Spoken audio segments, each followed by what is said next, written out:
Vasudevaya. Om Namo Bhagavate Vasudevaya. Narayanam Namaskritya Naram Chaiva Narottamam Devim Saraswatim Vyasam Tato Jayamudire Nashtuprayeshu Abhadreshu Nityam Bhagavata Sevaya Bhagavati Uttam Shloke Bhaktir Bhavati Naishtike. So continuing with the discussion on Srimad Bhagavatam, Canto 4, Chapter 28, Puranjan becomes a woman in the next life. Text number 31 onwards. Ekakasya bhavatesham rajannarbudam arbudam okshate yad vanshadhararmahi manvantaram param. My dear King Prachin Barhisha, the sons of Maledhvaj gave birth to many thousands and thousands of sons. And all of these have been protecting the entire world up to the end of one Manu's lifespan and even afterwards. So Maledhvaj, he got married to Vidarbhi, who was Puranjan. And he had 7 sons and 1 daughter. 1 daughter whose eyes were black. That's what it's mentioned. Means she always thought of, she always saw Krishna everywhere. So 7 sons gave birth to thousands and thousands of sons. Okay, let's see what Prabhupada says. There are 14 Manus in one day of Brahma. A Manvantar, the lifespan of one Manu, is given as 71 multiplied by 43,020,000 years. After one such Manu passes on, another Manu begins his lifespan. In this way, the life cycle of the universe is going on. As one Manu follows another, the cult of Krishna consciousness is being imparted, as confirmed in Bhagavad Gita. Bhagavan Uvacha imam vivasvate yogam proktvan aham avyayam vivasvan manve praha manurikshvatve abravit. The blessed Lord said, I instructed this imperishable science of yoga to the sun god Vivasvan. And Vivasvan instructed it to Manu, the father of the mankind, and Manu in turn instructed it to Ikshvaku. Vivasvan, the sun god, imparted Bhagavad Gita to one Manu, and this Manu imparted it to his son, who imparted to another Manu. In this way, the propagation of Krishna consciousness is never stopped. No one should think that this Krishna consciousness movement is a new movement. As confirmed by Bhagavad Gita and Srimad Bhagavatam, it is very, very old movement, for it has been passing down from one Manu to another. So, Krishna consciousness movement, the way we know of, it is very young. But it's all about bhakti. So bhakti can be performed in different ways. And so that is how Prabhupada is explaining. It has been going on since the beginning, from Manu after Manu. And the 7 sons are the 7 processes of bhakti. So people have been performing that. People have been following that since time immemorial. Among Vaishnavas, there may be some difference of opinion due to everyone's personal identity. But despite all personal differences, the cult of Krishna consciousness must go on. We can see that under the instructions of Srila Bhaktivinoda Thakur, Srila Bhakti Siddhanta Saraswati Goswami Maharaj began preaching the Krishna consciousness movement in an organized way within the past 100 years. The disciples of Srila Bhakti Siddhanta Saraswati Goswami Maharaj are all God brothers, and although there are some differences of opinion, although we are not acting conjointly, every one of us is spreading this Krishna consciousness movement according to his own capacity and producing many disciples to spread it all over the world. As far as we are concerned, so Prabhupada is writing, as far as we are concerned, we have already started the International Society for Krishna Consciousness, and many thousands of Europeans and Americans have joined the movement. Indeed, it is spreading like wildfire. the cult of Krishna consciousness, based on the 9 principles of devotional service, Shravanam, Kirtanam, Vishnu Smaranam, Pad Sevanam, Archanam, Vandanam, Dasyam, Sakyam, Atmanivedanam, will never be stopped. It will go on without distinction of caste, creed, color, or country. No one can check it. Because the process, it could be the way Prabhupada preached, the way he set up his ISKCON, it can go on this way, or it can go on different ways. Like Prabhupada said, my God brothers, we have some differences of opinion, but we all are trying to preach. And similarly, different acharyas, Ramanujacharya differently, Madhvacharya tried differently, Nimbarkacharya, Vishnu Swami, people are following different paths. So this path of bhakti will never stop. The word bhokshate is very important in this verse. Just as a king gives protection to his citizens, these devotees following the principles of devotional service will give protection to all the people of the world. The people of the world are very much harassed by so-called religious principles, swamis, yogis, karmis, and jnanis, but none of these can show the right way to become elevated to the spiritual platform. There are primarily 4 parties spreading devotional service all over the universe. These are the Ramanuja Sampradaya, the Madhva Sampradaya, the Vishnu Swami Sampradaya, and the Nimbark Sampradaya. The Madhva Gaudiya Sampradaya in particular comes from Lord Sri Chaitanya Mahaprabhu. All these devotees are spreading this Krishna consciousness movement very widely and giving protection to innocent people who are being so much embarrassed by pseudo avatars, swamis, yogis, and others. So this is what preachers or devotees all over the Prabhupada says all over the universe, not even world. They've been spreading the message of bhakti all over. Agastya prag duhitaram upiyeme dhritvritam yasyam drad achyuto jata idma avahatma jo munihi. The great sage named Agastya married the first-born daughter of Maledhvaj, the avowed devotee of Lord Krishna. From her, one son was born, whose name was Dhrida Achyuta, and from him another son was born, whose name was Idmavaha. The name Agastya Muni is very significant. Agastya Muni represents the mind.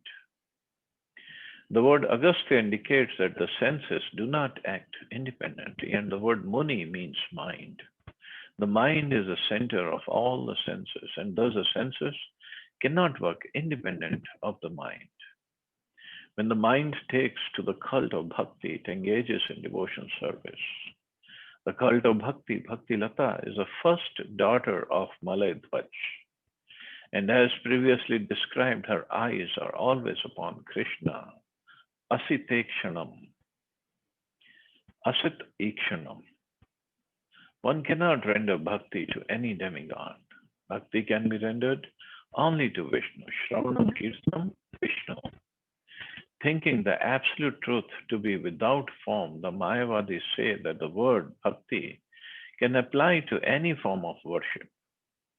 If this were the case, a devotee could imagine any demigod or any godly form and worship it. This, however, is not the real fact. The real fact is that bhakti can be applied only to Lord Vishnu and his expansions.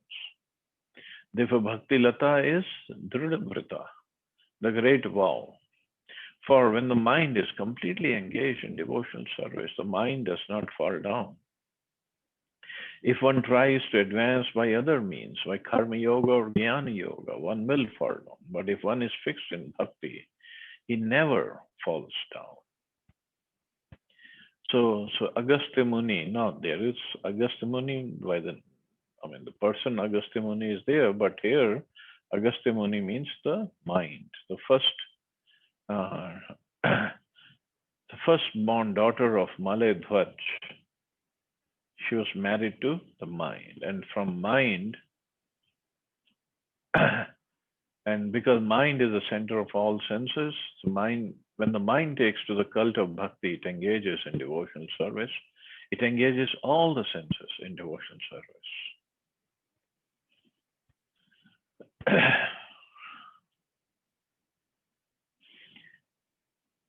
And for devotional service, because this shloka in Bhagavatam, Shravanam Kirtanam Vishnu, it doesn't say Shravanam Kirtanam Kali or Shravanam Kirtanam any other demigod, Ganeshji or anybody else. No. So bhakti means Shravanam Kirtanam Vishnu Smaranam Padasevanam. So we have to hear about Krishna or Vishnu, sing his name. That is bhakti. Other than, I mean, for demigods, we do worship them, we do the puja, but that's not bhakti. Bhakti is done with love. Bhakti is done out of mood of service. Puja can be done anywhere, and we should worship the demigods. Nobody should disrespect them. But bhakti is for Krishna.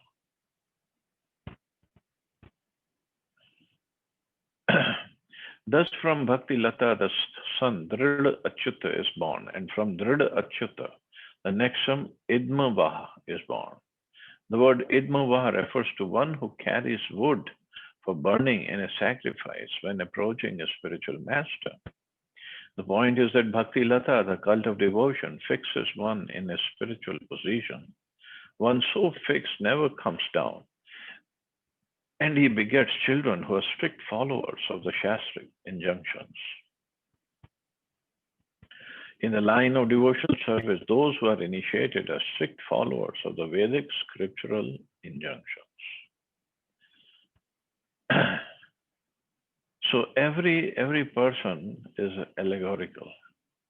Vivajyatanyebhya kshamam rajarshir maladhvaja Ari Radhayeshu Krishnam Sajagam Kulachalam. After this, the great saintly king Maladhvaj divided his entire kingdom among his sons. Then, in order to worship Lord Krishna with full attention, he went to a solitary place known as Kulachala. Maladhvaj, the great king, was certainly a Mahabhagavat, topmost devotee. By executing devotion service, he begot many sons and disciples for propagating the Bhakti cult. Actually, the entire world should be divided among such disciples.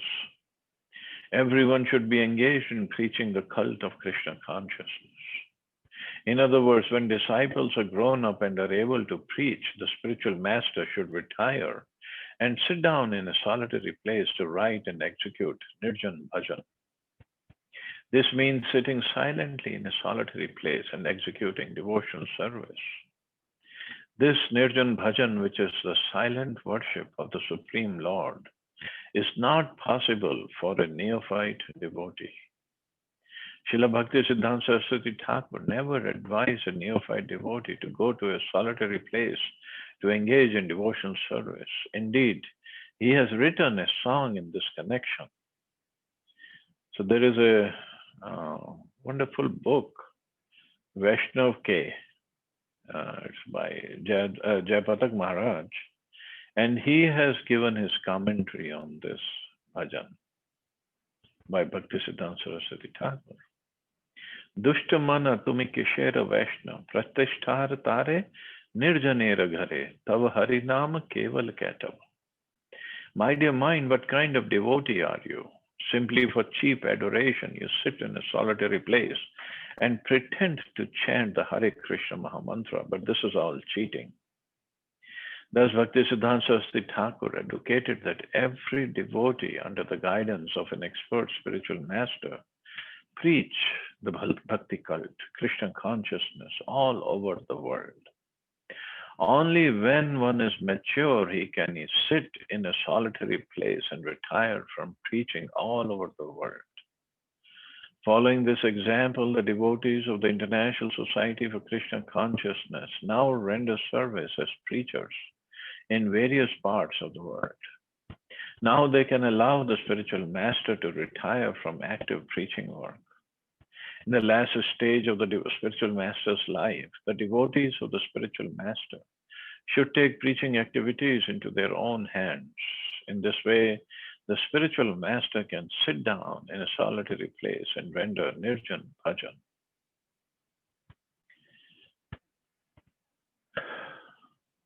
So, yes, Prabhupada is explaining that when one is neophyte, in the beginning, he should not go for this nirjan bhajan. Nirjan bhajan, solitary worship, solitary place, and think of doing his bhajan there.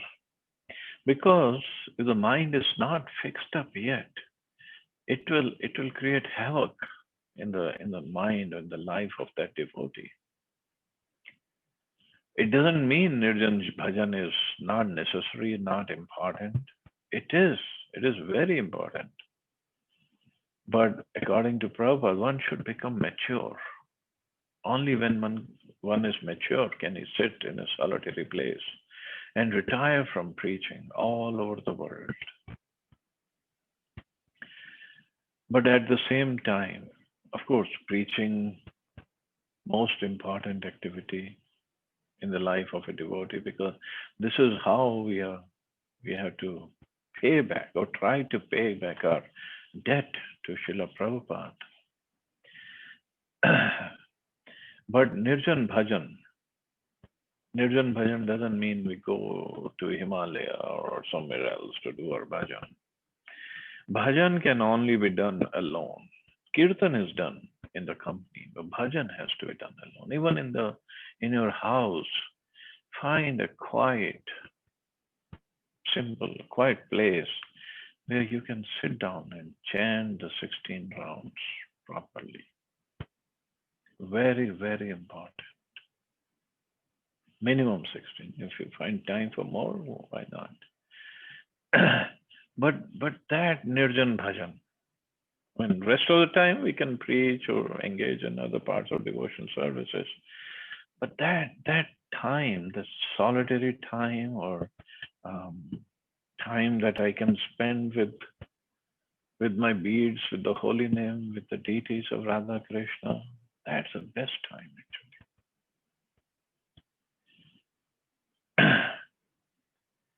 So one should find time for that in a day. Because bhajan, as I said, bhajan is done alone. Bhajan is not done in the company.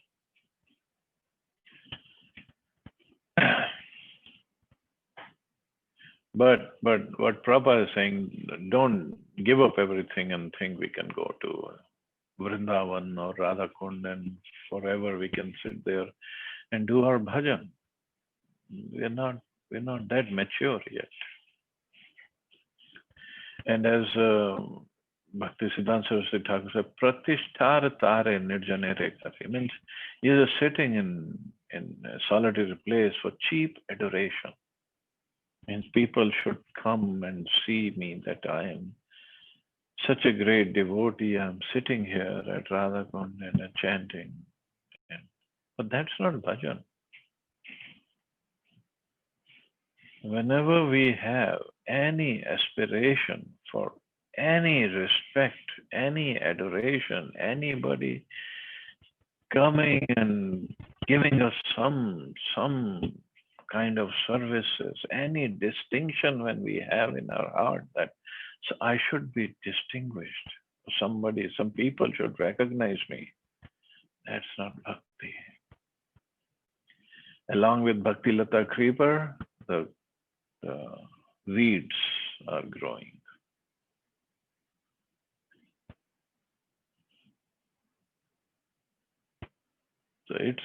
So first we have to remove those weeds by doing preaching work, by doing book distribution, by doing other services, humble, menial services. And then Krishna will make arrangements for proper bhajan. And then when we do that bhajan, we can, otherwise we can see if some weeds are there, then that kind of bhajan doesn't last for too long anyway. And these weeds, as we have discussed many times, they sometimes, or most of the time, they look more attractive than the creeper actually. Krishna will arrange for some monetary benefits, or he'll arrange for some opposite sex. These are gross things, but subtle things. Some prestige or power can be given, or some distinction can be given, some position can be given. Even when doing Nirjan Bhajan, sitting at, say, Radhakund, and some people can come and make us the Mathadhish. You, Swamiji, you become the Mathadhish. You guide us, you become our guru, you guide us, or you, whatever. It could be many things, tons of things. And we would think, oh, they are asking for me to do some service for Thakurji only. There's nothing wrong. But we don't know. We don't know who is sending these people and for what reason, for what purpose.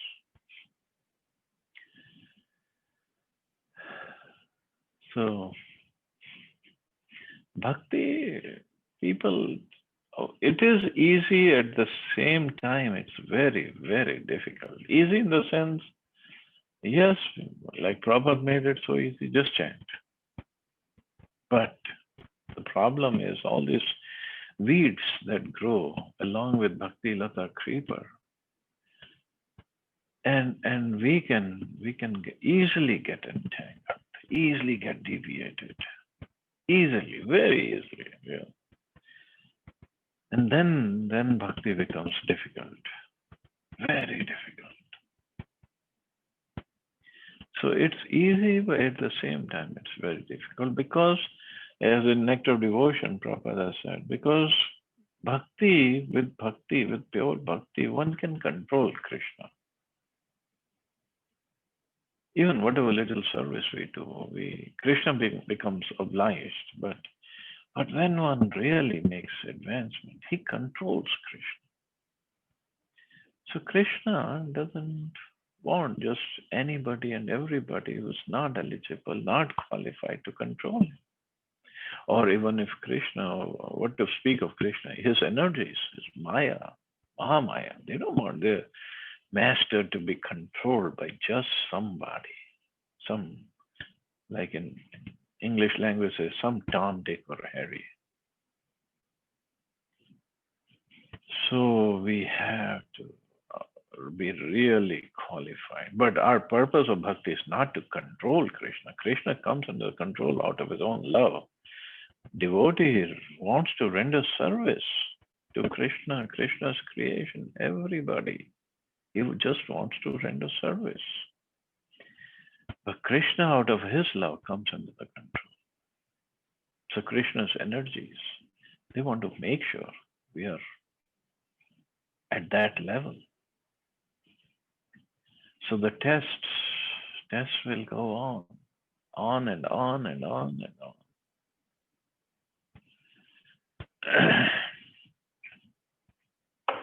Hitva grihan sutan bhogan vedarbi madirekshana anvadhavat pandyesham jyotsnev rajnikaram. Just as the moonshine follows the moon at night, immediately after King Maladhvaj departed for Kulachal, his devoted wife, whose eyes were very enchanting, followed him, giving up all homely happiness despite family and children. Just as in the Vanprastha stage, the wife follows the husband, similarly, when the spiritual master retires for Nirjan Bhajan, some of his advanced devotees follow him and engage in his personal service. In other words, those who are very fond of family life should come forward in the service of the spiritual master and abandon so-called happiness afforded by society, friendship, and love.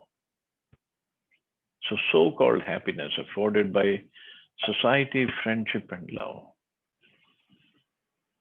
So in the society, in the material society, some happiness is there, otherwise people will not live there. but it's all so-called happiness.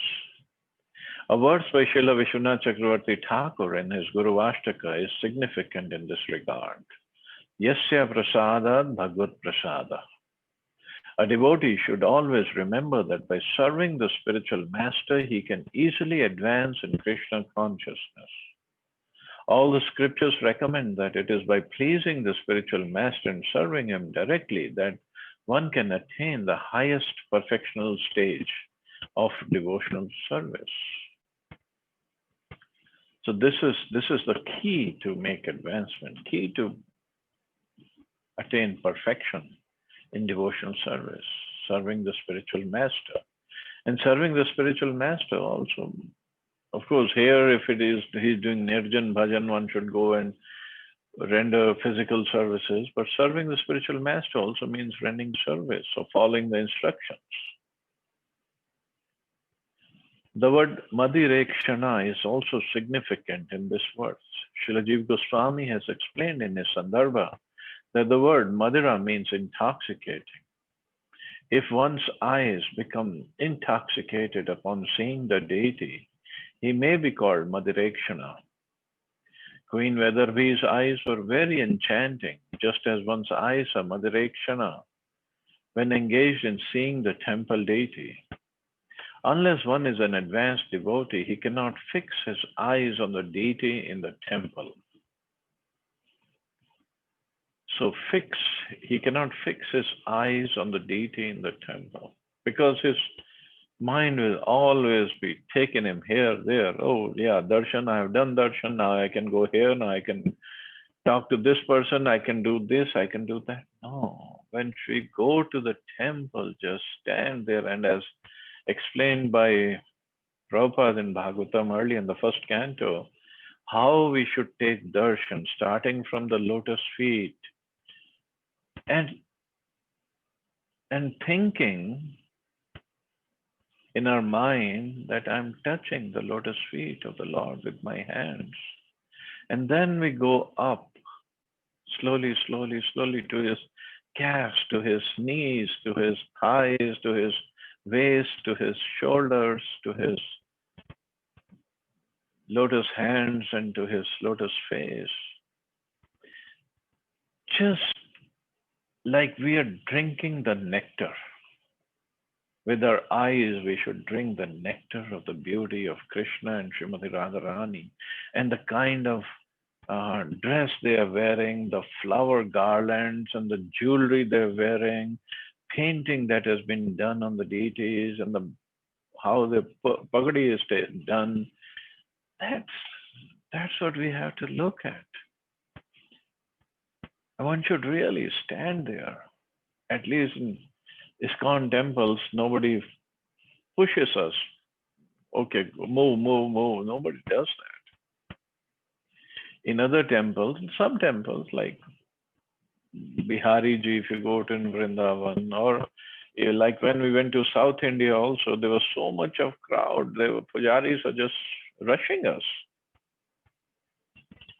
But at least in ISKCON temples, we don't have that kind of crowd. So we can really stand and drink the nectar of the beauty of Krishna and Radharani.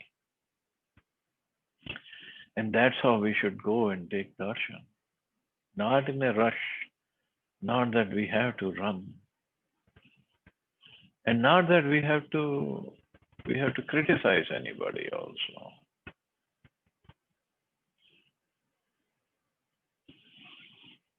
And at the same time, this is also true that we don't take darshan of the deity. Actually, we go there to mark our presence in front of the deity so that they see us. Yeah, he came and he stood here for such a long time.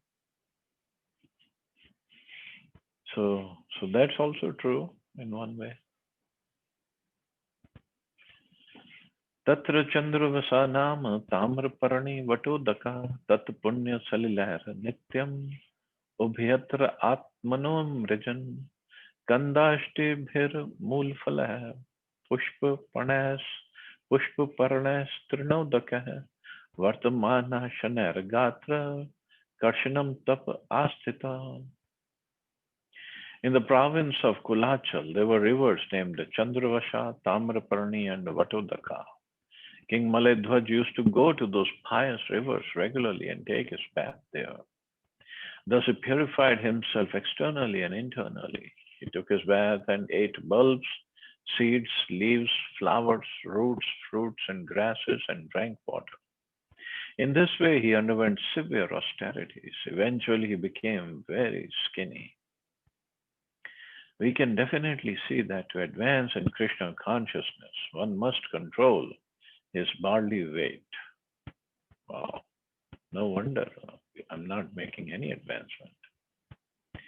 If one becomes too fat, it is to be assumed that he is not advancing spiritually. Srila Bhakti Siddhanta Saraswati Thakur severely criticized his fat disciples. The idea is that one who intends to advance in Krishna consciousness must not eat very much. Devotees used to go to the forest, high hills, or mountains on pilgrimages, but such severe austerities are not possible in these days. One should instead eat only prasad and no more than required.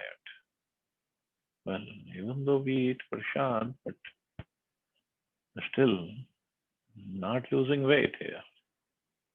According to Vaishnava calendar, there are many fasts such as Ekadashi and the appearance and disappearance days of God and his devotees. All of these are meant to decrease the fat within the body so that one will not sleep more than desired and will not become inactive and lazy. Overindulgence in food will cause a man to sleep more than required. This human form of life is meant for austerity, and austerity means controlling sex, food take, etc. In this way, time can be saved for spiritual activity, and one can purify himself both externally and internally. Thus, both body and mind can be cleansed. So, King Maledhwaj, he went to the forest for austerities and he only ate some bulbs and seeds and leaves, flowers, fruits, and grasses. And he became very skinny. And with this losing weight in ISKCON, it's very difficult actually. With so much of wonderful prasadam, it's very difficult. But anyway, it's good if we become lightweight, so it's good for then we can sleep less than what we are sleeping now and engage more time in chanting and other items of bhakti. शीतोष्ण वात वर्षाणि क्षुतपि पासे प्रिया प्रिय सुख दुखे इति द्वंद्वा अन्य जयत samdarshanah. Through austerity, King Maledhwaj in body and mind gradually became equal to the dualities of cold and heat, happiness and distress, wind and rain, hunger and thirst, the pleasant and the unpleasant. In this way, it conquered all relativities. Means he became samdarshina, he became equipoised. Liberation means becoming free from the relativities of the world. Unless one is self-realized, he has to undergo the dual struggle of the relative world. In Bhagavad Gita, Lord Krishna advises Arjuna to conquer all relativities through tolerance. Lord Krishna points out that it is the relativities like winter and summer that give us trouble in the material world. In the winter, we do not like taking a bath, but in the summer, we wish to take a bath twice, thrice, or more a day. Thus, Krishna advises us not to be disturbed by such relativities and dualities when they come and go. The common man has to undergo much austerity to become equipoised before dualities. One who becomes agitated by the relativities of life has accepted a relative position and must therefore undergo the austerities prescribed in the Shastras to transcend the material body and put an end to material existence. King Maledhwaj underwent severe austerities by leaving his home, going to Kulachal, taking his bath in the sacred rivers, and eating only vegetables like stems, fruits, seeds, flowers, and leaves, avoiding any cooked food or grains.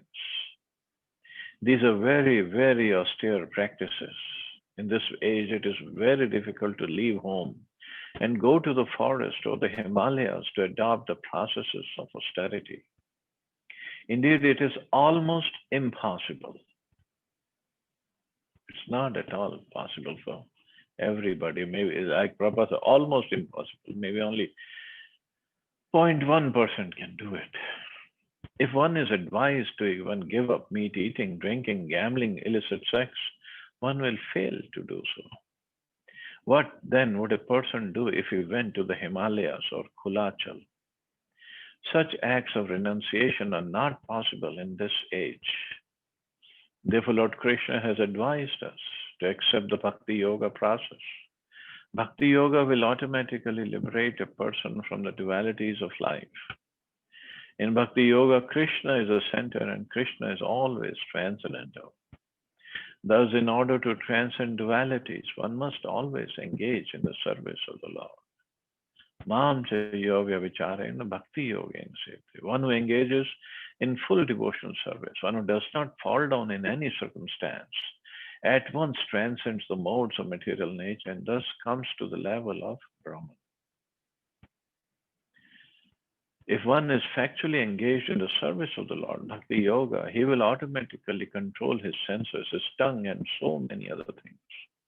Once engaged in the Bhakti Yoga process with all sincerity, one will have no chance of falling down. Even if one falls down, there is no loss. One's devotional service may be stunned or choked for some time, but as soon as there is another chance, the practitioner begins from the point where he left off.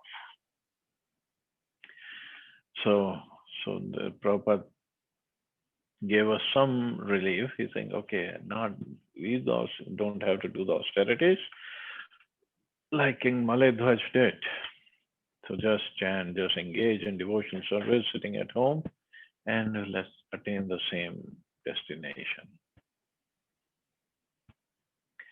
But losing body weight, that is important for a healthy body anyway.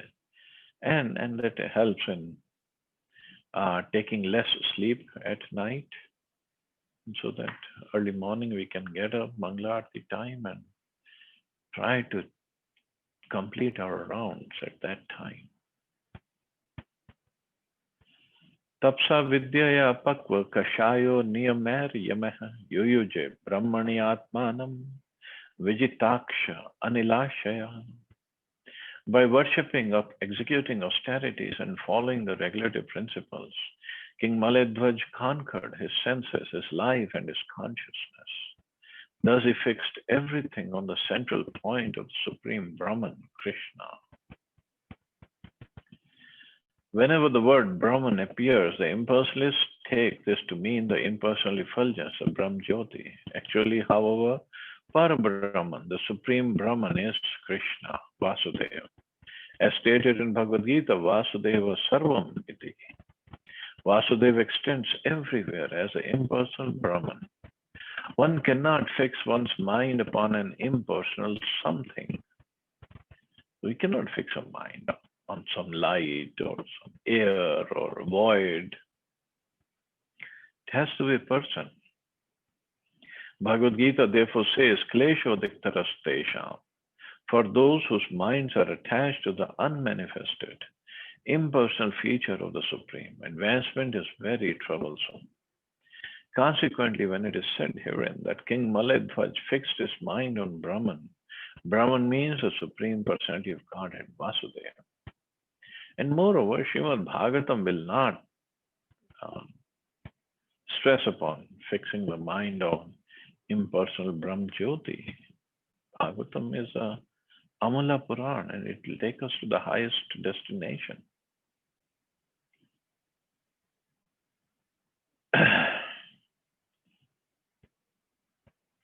So King Maledhwaj is doing his austerities in Kulachal.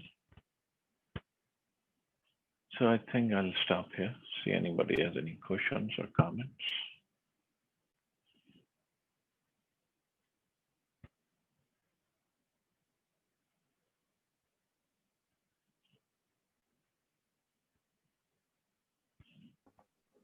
Beautiful background picture, Prabhuji. Oh, thank you. Here.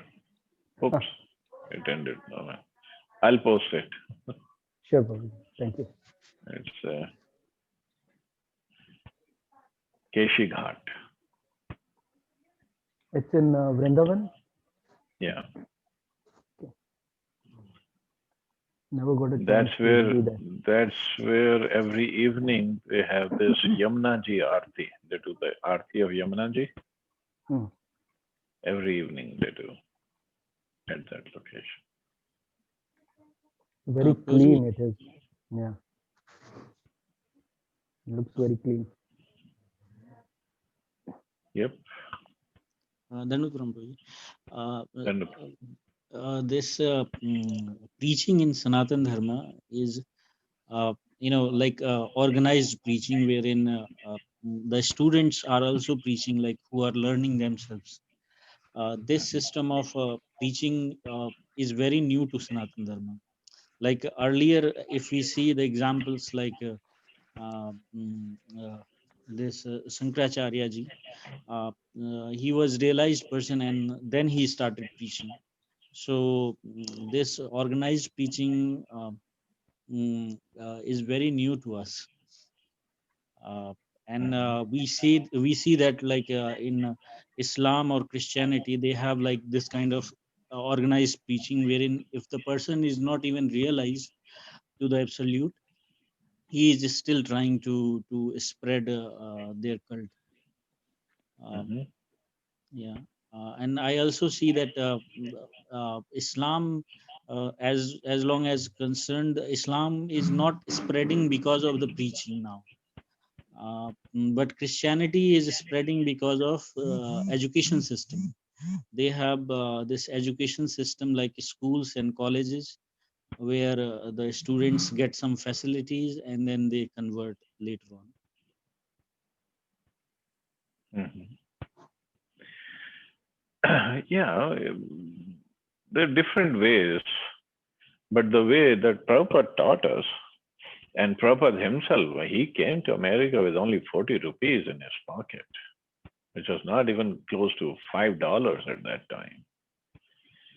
So Prabhupada did not preach because of money. He preached because of message that he was giving. And that message was so pure, people took it. So money wise, yes, maybe Christianity is very popular and forcibly Islam was spread. But this is not the right way. Actually, we are trying to be close to Krishna. We are trying to bring people close to Krishna. So where they can force, there cannot be any force used in this preaching. So yes, Prabhupada and Prabhupada followers, newer ways are being devised to preach, to do book distribution, to do prasad distribution, and other activities are going on.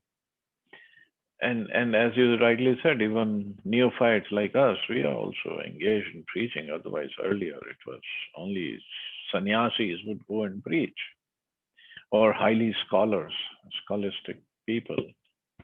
But even when neophytes like us, we preach, we one thing we all have to understand, and this is the personal experience of all of us who went for book distribution when we used to go, that whenever we think we are doing book distribution, nothing would happen.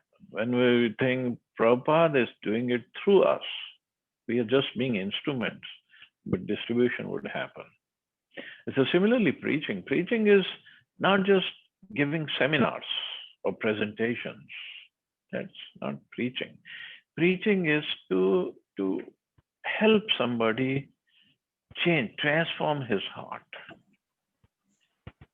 convince somebody to the importance of bhakti by transforming the heart, not by showing better, wonderful presentation, which is just a tool for preaching, but that's not the purpose of preaching.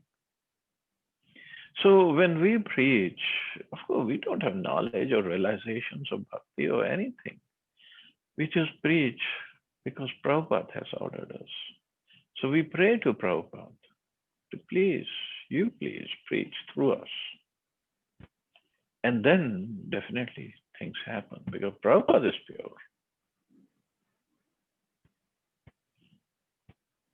So this is how our system works. Is that okay?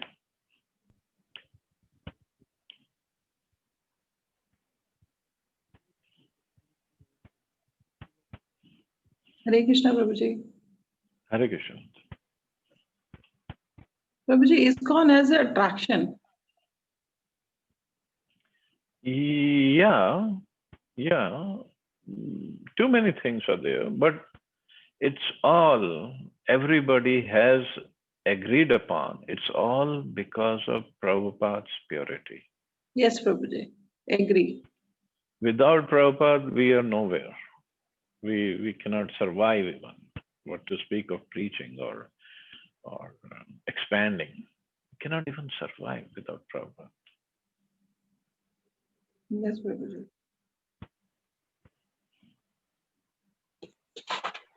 Hare Krishna, Prabhuji. Hare Krishna. When you're talking about book distribution, I thought I should tell you about this. We have no capacity to distribute books, and we cannot think like that we are distributing books. It is only when Prabhupada is pleased with us and we are having some desire to help support Prabhupada, then he makes us engage in this activity, and then he gives us a lot of success also, by which we feel that we have done a great job.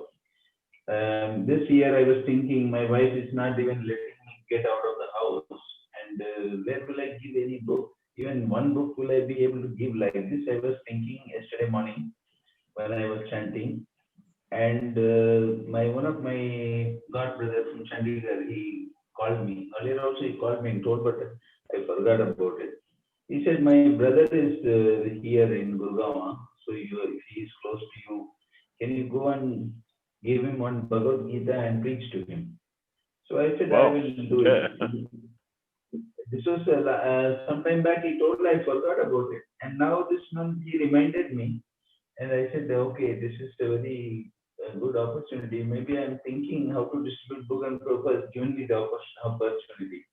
And I didn't have car, I don't know how to go there. And my wife is not going to let me go by cab and all. And she will not be at all interested in this idea that I will get out of the house. So I called Shri Prabhu. So I told him to get me one Bhagavad Gita. And we should just see if we can escape to this person's house. It is hardly 15 minutes travel to my place. So Shri Prabhu said, Prabhuji, when you said this, I had one Bhagavad Gita ready, and he made a gift pack of it. And he came to my house, and he was telling me, Prabhuji, I was telling Prabhupada yesterday that I want to distribute at least one Bhagavad Gita this month. And Prabhupada has given me the opportunity.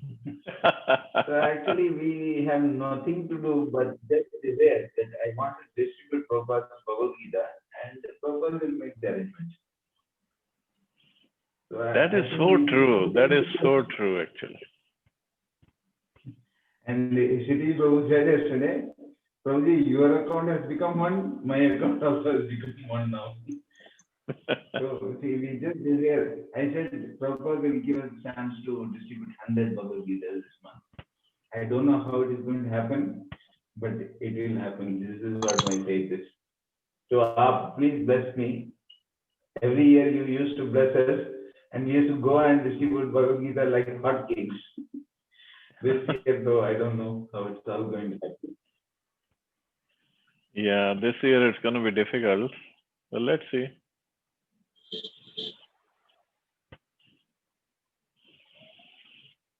Yeah. Okay, so I guess we can stop here. You all have a wonderful and safe day. Hare Krishna. Jai Srila Prabhupada. Hare Krishna. Thank you, Prabhuji. Jai Shri Prabhupada.